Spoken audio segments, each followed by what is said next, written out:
The desert wind had gone silent the night Cole Hargrove rode into the Lakota encampment, his wrists bound behind him and a Sioux warrior's lance at his back. 3 moons had passed since he'd last eaten a proper meal, and 2 days since he'd last had water. He was not a prisoner of war.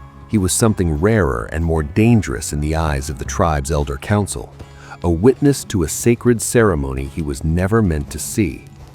What happened next would become the most extraordinary, humbling, and life-altering night of his existence, not because of what he was offered, but because of what he chose to understand. Cole Hargrove was 34 years old, lean and weathered as sun-cracked leather, with dark brown hair that curled at his collar, and pale gray eyes that had seen more grief than a man his age should carry. He stood just over 6 feet, broad through the shoulders but narrow at the hip, the kind of man whose stillness made other men uneasy. He wore a duster coat the color of old ash, a battered hat with a rawhide cord, and boots that had walked across half the territories. His gun belt was empty. The warriors had taken his Colt Navy revolver the moment they'd found him crouched at the ridge, watching what no white man had ever witnessed, the moon binding ceremony, a ritual performed only once every 7 years when the Lakota honored the 3 daughters of the Thunder Father. He hadn't meant to see it. He'd been tracking a stolen horse, his horse, a roan gelding named Abraham, and the trail had led him directly into the sacred valley before he'd understood where his boots were carrying him. Now he knelt in the firelight of the great council fire, and the elder, a man named Slow River, whose face was a map of decades in wind, studied him with the patience of someone who had all the time in the world and none of it simultaneously. "You saw the daughters," Slow River said in careful, accented English. He had traded with wagon masters for 20 years and carried the language like a useful tool. "That is not small." "I didn't mean to," Cole said. "I was following a horse. Meaning does not change what eyes have seen." Cole said nothing. He was wise enough to know that in this moment, argument was death. The council deliberated for what felt like an hour, their voices low and layered, the fire snapping between their words. Then Slow River turned back to him. "Our law says a man who sees the daughters must either die before sunrise or be claimed by the daughters themselves. If they claim him, he lives. If they refuse him, he dies at dawn." Cole looked up slowly. "And what does being claimed mean?" "One night," Slow River said. "The daughters judge you, not your strength, not your weapons. They judge what lives inside the man. If they find you worthy of the secret you have taken, you carry it forward. If they find you hollow, the secret dies with you." It was, Cole thought, the strangest trial he had ever heard of. He'd stood before judges in 3 territories, and none of them had offered a sentence like this one. "And these daughters," Cole said carefully, "they agree to this?" For the first time, the ghost of something that might have been respect crossed Slow River's face. "You ask if they consent." He paused. "Yes, that is why this law has survived. The daughters choose, not the council. The daughters." 3 women stepped forward from the shadows beyond the fire, and Cole Hargrove, who had ridden through gunfights and blizzards and the brutal arithmetic of the frontier, felt something shift profoundly in his chest. If you'd like to subscribe, if this channel has brought you stories worth your time, hit that subscribe button and join the family. There are many more tales riding in from the West, and you won't want to miss a single one. The first daughter was called Falling Star, not a translation of her Lakota name, but the closest English approximation, the name her father's trading partners had given her years ago when she was a child and asked to explain her given name. She was perhaps 25, tall for a Lakota woman, with dark eyes that caught the firelight and held it the way still water holds the moon. Her hair was braided with red thread and small copper beads, and she wore a doe-skin dress decorated with geometric patterns of turquoise and white. She moved with the deliberate grace of someone who had been trained from childhood to be present in her own body, aware of it, in command of it, unafraid of it. The second daughter was younger, perhaps 20, and her name translated roughly as Morning Reed. She was shorter than her sister, with a rounder face and eyes that seemed to be perpetually on the edge of laughter or fury. It was difficult to tell which, and I suspect that was entirely intentional. She carried herself with her arms slightly away from her sides, the posture of a warrior, and Cole noticed she had calluses on both hands that spoke of a bowstring and hard use. The third daughter, the eldest, was named by the traders as Stillwater. She was perhaps 30, with high cheekbones and a calm that was not passivity, but something more formidable, the stillness of a deep river current that moves without appearing to move. She studied Cole the way a person studies a piece of country they are about to travel through, methodically, without judgment, gathering information. Slow River gestured toward a lodge set slightly apart from the others, its entrance facing east. "One night," he repeated, "they will speak with you, eat with you, learn what you are. At dawn, they give their answer to the council." Cole rose to his feet, his wrists had been unbound, and looked at the three women. "I reckon I should introduce myself proper," he said. "My name is Cole Hargrove. I was a school teacher in Missouri before I came west. I'm not a soldier, not a trader, not a missionary. I'm just a man who made a wrong turn following a horse." Stillwater, the eldest, tilted her head slightly. "A school teacher," she said in English that was cleaner and more precise than Cole had expected. "Then you know how to listen." "I try to," said Cole. "That," she said, "is the first correct answer you have given." The lodge was warm and smelled of cedar smoke and dried sage. Someone had laid out food, dried bison, flatbread, dried berries in a clay bowl, and a skin of water that Cole drank from with the careful restraint of a man who knew that gulping after deprivation was its own danger. The three women settled around the small central fire, and Cole sat across from them, cross-legged, his hat in his lap. Falling Star spoke first, and her English carried an occasional pause where she reached for the right word, but she reached and found it every time. "You watched the ceremony," she said. "Tell me what you saw." Cole thought about lying, about claiming he'd seen nothing, that he'd been too far away. But lies had a smell, and these women had been trained their entire lives to read the land and the creatures that moved across it. A lie would be its own kind of death sentence. "I saw fire," he said, "a large circle. Women dancing, but not the way white women dance. It was more like the dance was holding something up, like you were each a pillar and the dance was the roof. There was singing I couldn't understand. And then," he paused, because this was the part that had frozen him at the ridge, that had made him forget entirely about Abraham the horse and stand there with his mouth open like a man who had walked into a cathedral and lost his manners. "And then the fire changed color. It went from orange to something I don't have a word for. Blue, but not blue, like the sky at the exact moment before dawn when it's still dark, but you can feel the light coming." The three sisters looked at each other. "Most men," Morning Reed said, and her English was blunter, faster, more impatient, as if she resented having to slow her thoughts down to fit the language, "would say they saw women dancing around a fire and nothing more. Their eyes would not have seen the rest." "I was a school teacher," Cole said. "I spent 15 years teaching children to look past what they expected to see, to look at what was actually there. Reckon it became a habit." "What happened to your school?" Morning Reed asked. Cole was quiet for a moment. "The war happened," he said, finally. "Guerrillas burned the town.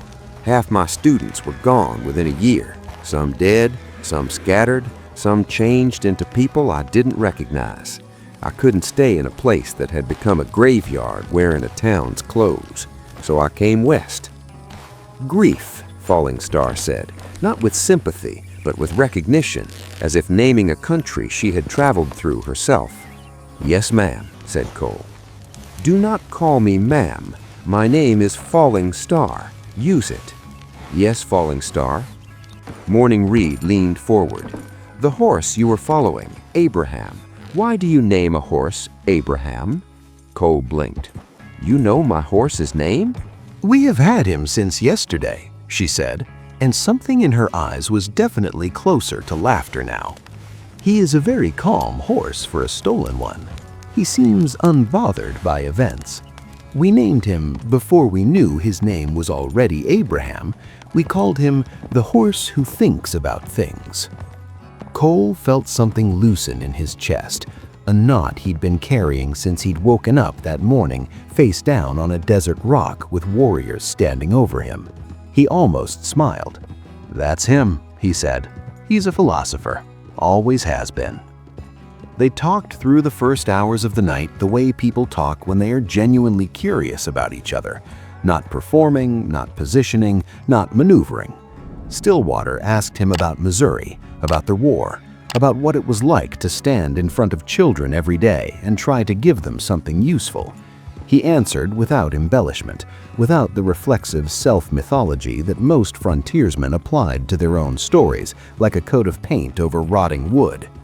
In return, he asked them questions, real ones, not the patronizing curiosity that traders and missionaries brought to these encounters, not the clinical detachment of the anthropologists who occasionally wandered through the territories with their notebooks and their certainty that they were the ones doing the civilizing. He asked Morning Reed about the bow calluses on her hands, and she spent 20 minutes explaining the mechanics of Lakota archery with the specific technical enthusiasm of someone who loves their craft completely. He asked Falling Star about the copper beads in her hair, and she explained the trading routes that had brought copper north and west across 200 years of exchange, a history of commerce and relationship that spanned a continent. He asked Stillwater about the ceremony itself, carefully, and she studied him for a long moment before deciding to answer. "The Thunder Father's daughters are not divine in the way your people think of divine. We are not gods. We are keepers of a particular kind of memory. The ceremony renews the obligation. That is all I will say." "That's enough," Cole said. "Thank you for saying that much. You did not push for more." "It wasn't mine to push for." Stillwater nodded slowly, as if checking something off a list. Around midnight, Morning Reed produced a set of small carved wooden game pieces and a smooth flat stone marked with lines, and she taught Cole a Lakota strategy game that was something between chess and dice and something else entirely, with rules that shifted based on the phase of the game. He lost 3 times in a row badly, and she was entirely unsympathetic about it, which he appreciated more than he could have explained. "You are not stupid," Morning Reed said after the 3rd loss, "but you are impatient. You see 2 moves ahead. You need to see 6. "In my experience," Cole said, "most situations in life only require you to see 2 moves ahead, 3 if they're complicated." "That," Morning Reed said, "is why you ended up kneeling at our council fire with an empty gun belt."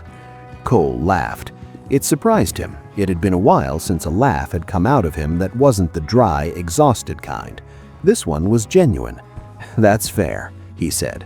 "That is genuinely fair." Falling Star, who had been quiet for a time watching the game, said, "You laugh easily for a man who may die at sunrise." "I've been close to dying before," Cole said. "The time I wasted being terrified about it, I can't get back. The time I spent actually living during the same hours, that I still have. Reckon I'd rather collect more of the second kind." The 3 sisters exchanged a look that Cole couldn't fully read, but which seemed to carry a current of communication between them, the silent language of people who have grown up in close company and developed their own private grammar of glance and gesture.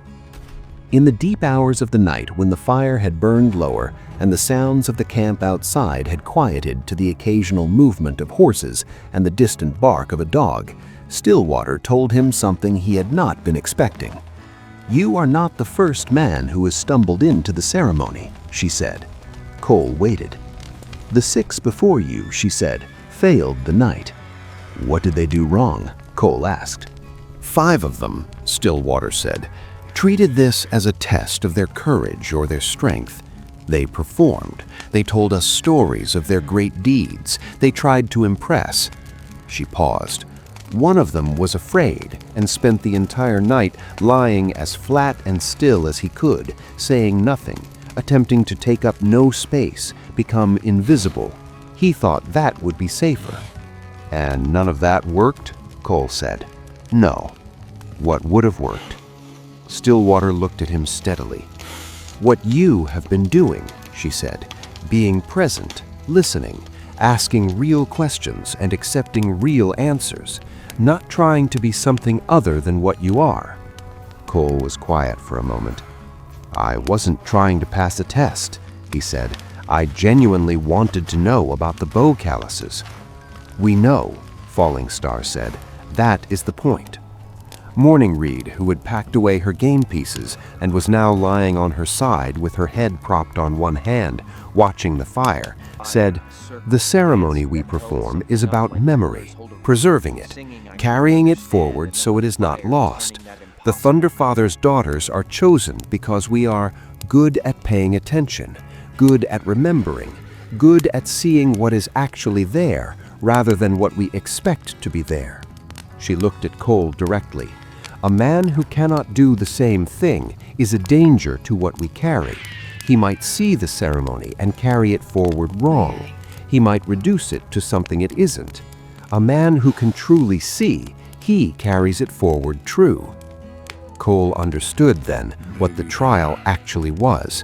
Not bravery, not strength, not even respect exactly, though respect was part of it.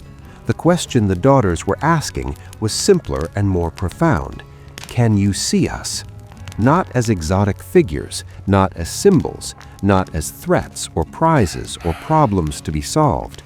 Can you see three specific women with specific knowledge and specific histories and specific ways of moving through the world, and hold that seeing clearly enough that what you know of this night, of this ceremony, of this people, stays true as you carry it forward?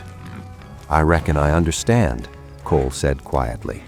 We know, Stillwater said again. Dawn came in the way it does in the desert, not gradually, but in a sudden confidence of light, as if the darkness had been holding its breath and finally exhaled. Cole had not slept. He wasn't sure any of the four of them had. The fire had been fed through the night, and the lodge was warm and close, with the particular intimacy of people who have spent hours being genuinely honest with each other. Stillwater rose first and stood at the entrance of the lodge, looking east. The light was the color Cole had described seeing at the ceremony, that blue that was not blue, the color of the moment before dawn becomes day. You described the fire correctly, she said without turning. Most people cannot perceive that color. Their eyes skip over it. My mother used to wake me before sunrise when I was small. She'd make me sit on the porch and watch the sky change. She said if a person could learn to see every color in a sunrise, they could learn to see every color in everything. Falling Star came to stand beside her sister. Morning Reed was already on her feet, her arms crossed, studying Cole with an expression that had settled into something that was neither the laughter edge nor the warrior readiness, but something quieter and more considered. We give our answer, Stillwater said, turning to face him fully. Cole Hargrove, who was a school teacher in Missouri, who names his horse Abraham, who sees the color before dawn. You have been found worthy of what you carry. She paused. You will not speak of the ceremony to other white men, not to missionaries, not to soldiers, not to government men with their papers and their laws. What you saw, you carry privately, as a burden and a gift. I swear it, Cole said. Your word, Falling Star said, is sufficient. We have spent a night learning what your word is worth. Morning Reed unfolded her arms and reached into the fold of her dress and produced something small, a carved wooden piece from the game they'd played, a flat disc with a single mark on it. She held it out to Cole. So you remember, and so you practice seeing 6 moves ahead. Cole took it carefully.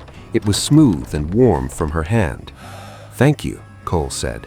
"Much obliged," Morning Reed said, with a precision that told him she'd chosen that phrase deliberately from his vocabulary, and there was absolutely something in her expression now that was laughter. "Is that correct?" Cole said. "That's exactly correct." Slow River was waiting outside when Cole emerged from the lodge, blinking in the growing light. The elder looked at him, then looked back at the lodge where the three daughters stood in the entrance. Something passed between the old man and his daughters, a long look that contained years of history and trust. "You live," Slow River said to Cole. "Seems that way," Cole said. "Your horse is in the eastern pen." The elder paused. "He has been fed and brushed. He is in better condition than when he arrived." "I'm obliged," Cole said, genuinely. Slow River studied him for a moment. "The daughters do not give that game piece away lightly," he said. Cole looked down at the small disc in his hand. "I'll keep it close." "See that you do." The elder gestured toward the eastern edge of the camp. "Go now, before the sun is fully up, so the younger warriors do not have time to reconsider their hospitality." Cole understood that as the generous dismissal it was. He settled his hat on his head and began walking through the camp, and the Lakota he passed watched him with a range of expressions, some still suspicious, some indifferent, a few with the particular look of people who have heard that something unusual has occurred but have not yet decided what to make of it. He found Abraham in the eastern pen, looking precisely as the elder had described, calm, groomed, and faintly judgmental, the way he always looked, as if he'd arrived at the correct philosophical conclusion long ago and was merely waiting for the humans around him to catch up. "Morning," Cole told him, checking the cinch on the saddle that someone had thoughtfully placed on the horse's back. Abraham swung his large head around and regarded Cole with one liquid dark eye. "You have a good night?" The horse did not answer, which was answer enough. Cole mounted up and turned east toward the brightening sky, the small carved game piece in his breast pocket pressed against his heart. Behind him, the Lakota encampment settled into its morning rhythms, fires being stoked, children beginning to emerge, the soft sound of the language carrying through the cool air like something he could almost but not quite grasp. He thought about what Morning Reed had said, "You need to see 6 moves ahead." He thought about what Stillwater had said, being present, listening. He thought about his mother on the porch before sunrise, teaching him to see every color. He nudged Abraham into a walk, then a trot, and the desert opened before him like a page waiting to be written on, and Cole Hargrove, who was a school teacher in Missouri, and now something that did not yet have a name, rode east into the light. There are stories the West carries that never get written down, that live instead in the people who experience them, held carefully and privately, passed forward only in the ways that matter. Cole Hargrove would carry this one for the rest of his life, through 2 more territories and 1 more town where he would eventually take up teaching again, this time in a 1-room schoolhouse in New Mexico, where he would tell his students, all of them, regardless of who their parents were or where they came from, to watch the sky before sunrise and learn to see every color. He kept the carved game disc on his desk next to the chalk tray, and if students asked about it, he would say simply that it had been a gift from someone who taught him to look further ahead than he was used to. He never said more than that. He had given his word, and his word was worth something. The Thunder Father's daughters continued their ceremony every 7 years, as they always had. The memory was kept true, the obligation was renewed, and somewhere in the territory, a roan horse named Abraham continued to look out at the world with an expression of deep, patient wisdom, waiting for everyone else to arrive at the conclusions he had already reached. The desert wind moved across the land, carrying dust and sage and the particular quality of light that exists only in that one moment, not quite night, not quite day, when everything is still possible and nothing has yet been decided.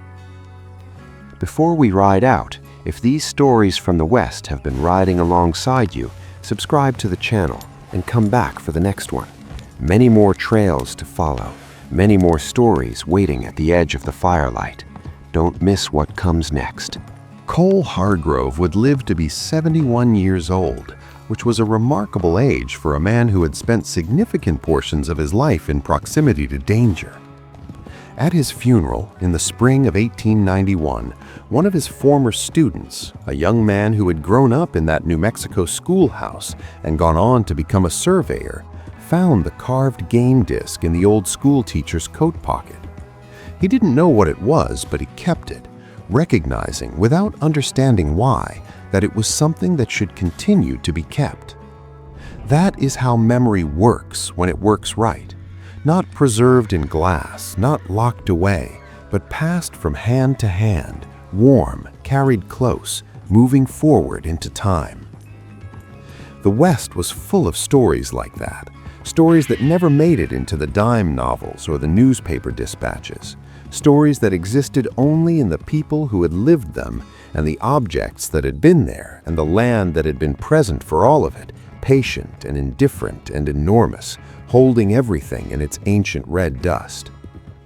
One such story, a man named Cole Hargrove rode into a sacred valley following a stolen horse, saw something he was never meant to see, and spent one night in honest conversation with three remarkable women who were the keepers of a memory older than anything the frontier had built or destroyed. He saw them clearly, not as symbols, not as threats, not as anything other than exactly what they were, and in doing so, earned the right to carry what he'd witnessed forward without distorting it. It was, in the end, a story about seeing, about the discipline and the grace of actually looking at what is in front of you and letting it be what it is. In a land that was so often about men imposing their vision on the world, drawing maps over existing geography, writing laws over existing order, building towns over existing meaning, that was a rarer achievement than any gunfight or gold strike. Cole Hargrove lived it once, perfectly, in one night, in a lodge lit by cedar smoke and firelight, in conversation with three women who had been trained their whole lives to see clearly, and who recognized in him, to their evident satisfaction and mild surprise, someone who had been trained by his mother on a Missouri porch before sunrise to do the same. The carved disc passed from that surveyor's pocket to his daughter, and from her to her son, who kept it on his desk in Albuquerque in 1943, not knowing its origin, but sensing its weight.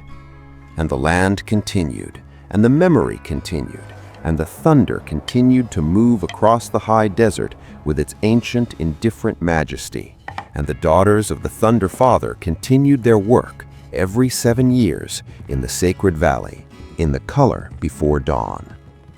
This is the story of one night that lasted a lifetime. This is the story of a man who, when given the chance to be seen and to see in return, chose both with everything he had.